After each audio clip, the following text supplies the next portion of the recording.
Hola, ¿qué tal? ¿Cómo están? Mi nombre es Luis. Esta es una cápsula universitaria más a la cual les doy la más cordial de las bienvenidas como siempre. En esta ocasión, una vez más atendiendo sus solicitudes con todo gusto, vamos a hablar en esta ocasión un poquito sobre este tema tan delicado, tan complicado. Va a ser un breve comentario únicamente por petición de ustedes y pues vamos a tener ese momento de reflexión que creo que siempre es importante. www.luis.mx y ya están por aquí. Luis.mx no es una página web, es la dirección de este canal que si la teclean los va a llevar al home y ahí van a encontrar más de 500 temas a lo largo de más de 1000 cápsulas que ya se han subido. Yo estoy seguro que más de una de esas cápsulas, más de uno de esos temas va a ser del interés de ustedes. Sin más preámbulo, comencemos.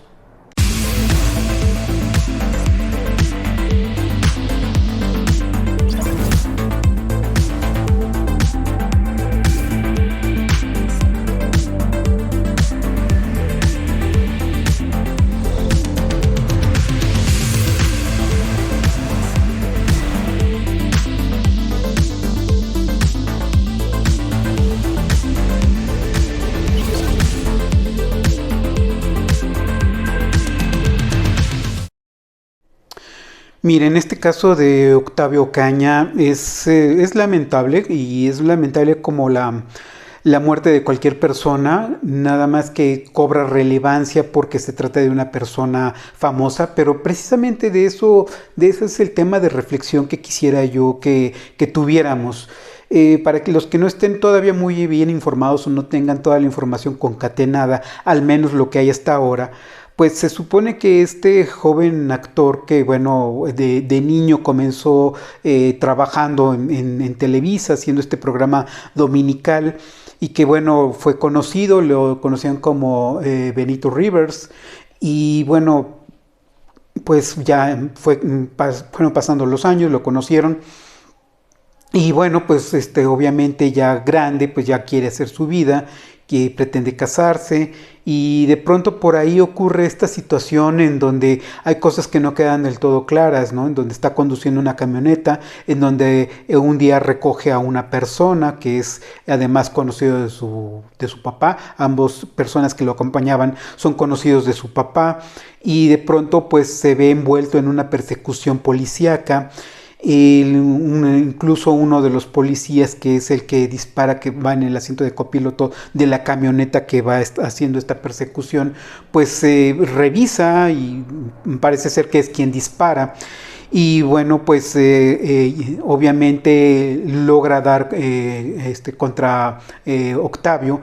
Y bueno, pues llega esta polémica de que parecía que no lo ayudaban. Yo lo que les puedo comentar es que de acuerdo con las imágenes que aparecen en redes sociales, pues el copiloto sí fue arrestado, fue esposado y colocado contra contra el piso y Octavio no fue movido de su asiento, lo que significa que los policías sí se dieron cuenta que sí estaba herido y que era mejor no moverlo. Entonces muchos decían es que no lo atendieron, ¿no? Bueno, sí hubo esa atención, al menos es hasta donde yo vi. Y pues obviamente por ahí vienen otras polémicas, estaban diciendo que tenía movimientos que eran espasmos post-mortem, ¿no? O espasmos cadavéricos. Yo lo que les puedo decir es que no son los espasmos y hay que aclararlo porque luego hay personas que creen que saben mucho y hay que tener mucho cuidado con eso. A veces incluso son personas muy jóvenes, entonces estudian tantito de criminalística o medio leen, otros son jóvenes abogados, etcétera, ¿no? Los espasmos son reacciones, sí, ok, después de la muerte, pero no sé si han visto ustedes, por ejemplo, que hay insectos que cuando son eliminados, o cuando se necesita desafortunadamente eliminar los insectos, como que las patitas les quedan moviendo. Bueno, ese es un espasmo post-mortem. Las arañas o algunos mosquitos, ¿no? Que todavía quedan por ahí moviéndose. Es muy distinto al movimiento que estaba haciendo Octavio. Octavio estaba señalándose la cabeza, indicando que estaba herido. Entonces, cuando le preguntan si está bien o cómo se encuentra, él nada más por reacción empieza a decir que está herido de la cabeza y entonces, pues todavía estaba vivo. Lo que pasa es que, bueno, obviamente la atención médica, pues obviamente tarda, estaban en la carretera, entonces es muy complicado. Entonces fallece, obviamente porque no alcanzan a atenderlo debidamente, es muy complicado que llegue la ayuda de inmediato y hay policías que empiezan a dar vueltas. ¿Por qué? Porque obviamente si había una persecución, lo más lógico es que si Octavio no quería detenerse es porque había algo que no quería que se enteraran, muy probablemente. Sin embargo, ya han pasado los días y pues no se ha descubierto que Octavio trajera algo. Entonces, parece ser que únicamente fue una situación de huida, de escape, y no había realmente nada. Los policías no encontraron nada y pues solamente viene esta situación delicada, la polémica que hay con la ahora exnovia de Octavio, en donde señala el tema de la cadenita y del celular que fueron tomadas sin autorización, prácticamente como una especie de robo. Luego viene la polémica en que esta mujer policía empieza a difundir imágenes de Octavio disparando un arma, etcétera, que lo único que hacen es hacer más complicada la situación, queriendo, y ese es el error, y es uno de los momentos de reflexión, que por querer ponerle defectos a una persona, ya por eso se justificaría de alguna manera que se tomaron medidas que se extralimitaron. Recordarán ustedes que aquí hemos hablado sobre el exceso en el cumplimiento del deber. Quienes son mis amables seguidores desde algún tiempo se acordarán, por ahí hay una cápsula que se refiere precisamente a una defensa legítima de un exmilitar, y ya les platicaba yo sobre el tema del exceso, ¿no? De los excesos en la defensa legítima y el exceso en el cumplimiento del deber. Y me parece que en este caso hay un exceso en el cumplimiento del deber y pues hay un homicidio. Me parece que se tiene que procesar. Ya ha hecho declaraciones el gobernador del Estado de México, pero me parece todavía muy tibio. Creo que se tiene que hacer un poquito de más presión para que se haga justicia, porque es aquí en donde viene el momento de reflexión. Aquí afortunadamente o desafortunadamente se trató de una persona famosa y por eso fue a redes sociales y por eso se hizo en grande esta situación. Pero si no ha sido una persona famosa, imagínense todas las cosas que ocurren.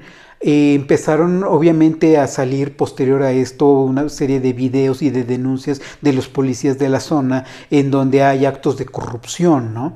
Entonces viene este momento delicado porque viene a destapar muchas cosas. Imagínense que hubiera sido otra persona, pues seguiríamos teniendo los mismos problemas. Y el momento de reflexión aquí es precisamente que qué desafortunado que tenga que ser una persona conocida para que se tomen cartas en el asunto. Yo creo que tiene que haber una limpieza profunda, pero no nada más de ahorita, ¿no? Porque luego tienen la mala costumbre de que cuando un caso está latente, sí todo el mundo se quiere portar bien, ¿no?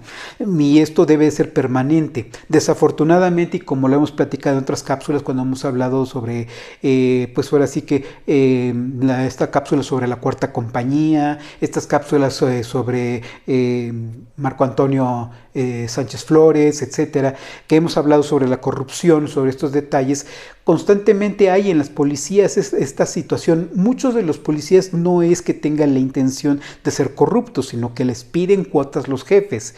Yo no defiendo a nadie, que quede claro, pero sí hay que tener conciencia de que a muchos jefes piden las cuotas y entonces pues hay que sacar el dinero de donde se pueda, ¿no?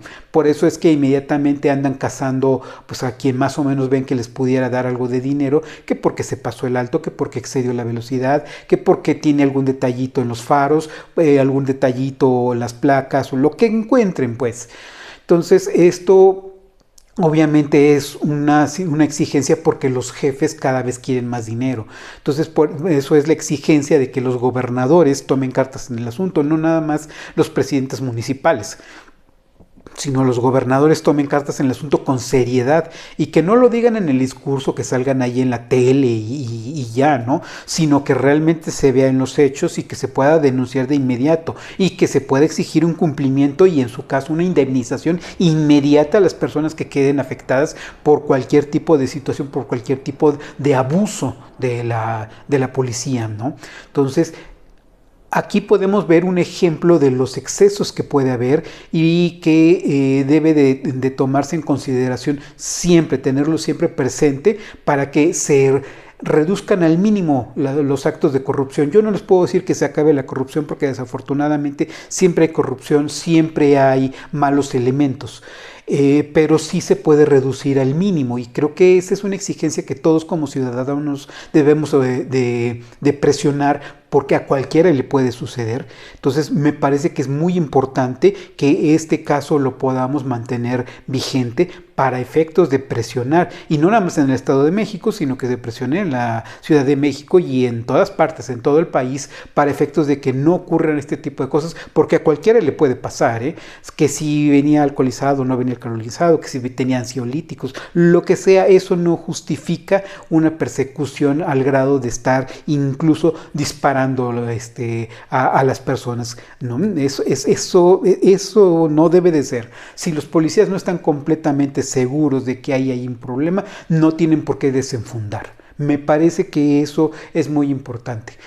Porque imagínense, digo, seamos honestos, un policía sabe perfectamente cuando se trata de un narco, cuando se trata de un delincuente de verdad. No va a estar haciendo sus actos heroicos como el policía que iba como copiloto de la camioneta que iba persiguiendo, asomándose por la ventana y revisando, ahí viendo cómo va todo el asunto. Si efectivamente, si este policía se hubiera dado cuenta que se trataba efectivamente de un malandrín, no lo hubiera hecho, porque sabe perfectamente que le hubieran disparado, le hubieran contestado de inmediato. Entonces aquí evitemos ese tipo de cosas y tengamos en observación esas situaciones. No puede, estos policías no pueden justificar que iban como héroes a detener a delincuentes. Si se hubieran dado cuenta que eran verdaderos delincuentes, no se hubieran comportado como lo hicieron.